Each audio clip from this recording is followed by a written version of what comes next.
Introducing Europe's fastest growing winter sport, airboard. In simple terms, bodyboarding on snow. In practice, throwing yourself head first down a mountain at speeds of well over 100 kilometers per hour. The concept stumbled upon by convalescing winter sport fanatic Joe Steiner, desperate to find any means possible to get back on the white stuff. I had a snowboard accident. I ripped the tendons on my feet and I was not able to stand up for about 2 years. And during this time I developed a new way to do winter sport. Thrill seekers, cover your ears. There is one significant reason why this sport caught on so quickly. It takes just a couple of hours to pick up the basics, partly because there's little to fear. The rider is so close to the ground that falls are merely tumbles.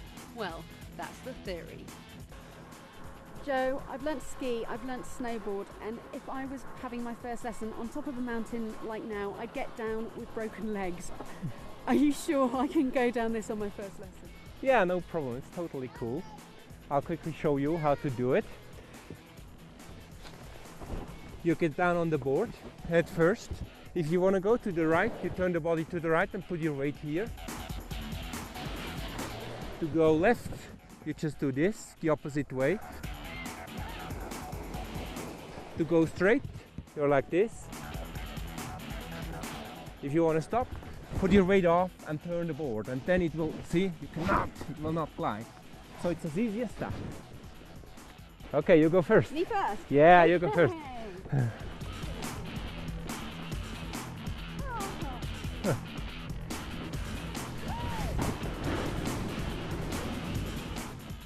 It looks simple, but admittedly for the first few runs I bounced from side to side, a little like a pinball, but eventually I caught up to ride along with the professionals.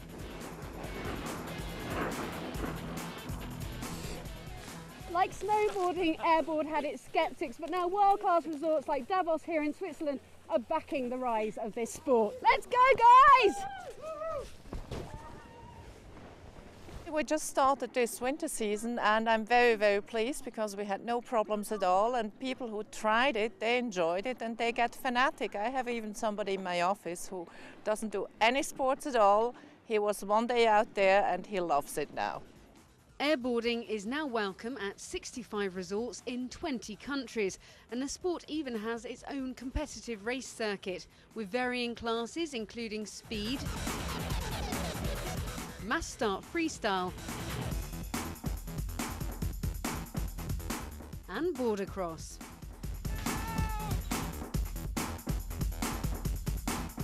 With speeds reaching just over 140 kilometers an hour, these races are not for the faint-hearted.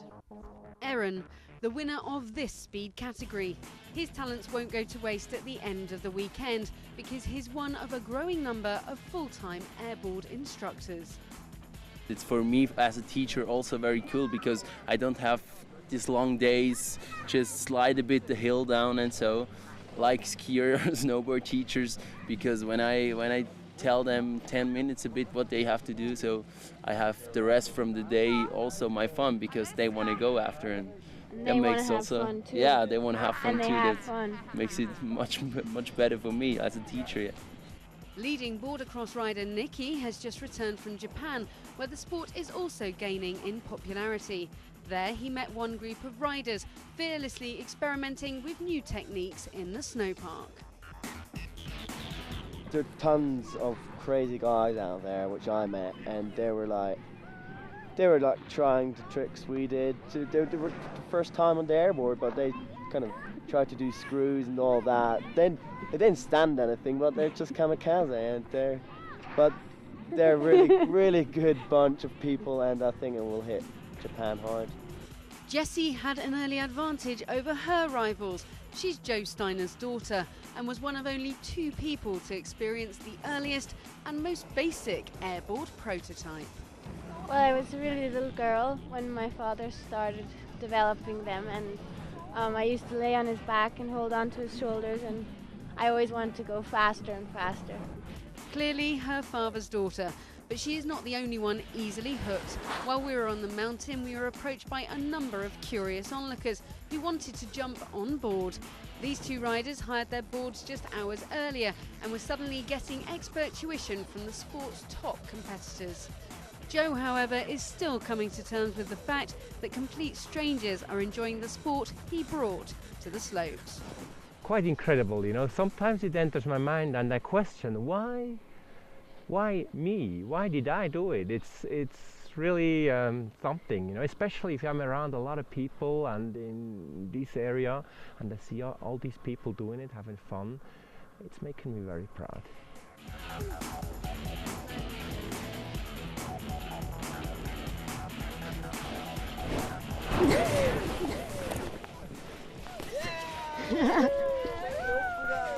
The beauty of this sport is that I've been on an airboard for just half a day and I can almost keep up with the experts. That's why this sport is growing so quickly. Expect to see one on a slope near you soon. Carrie Brown, Al Jazeera, Davos in Switzerland.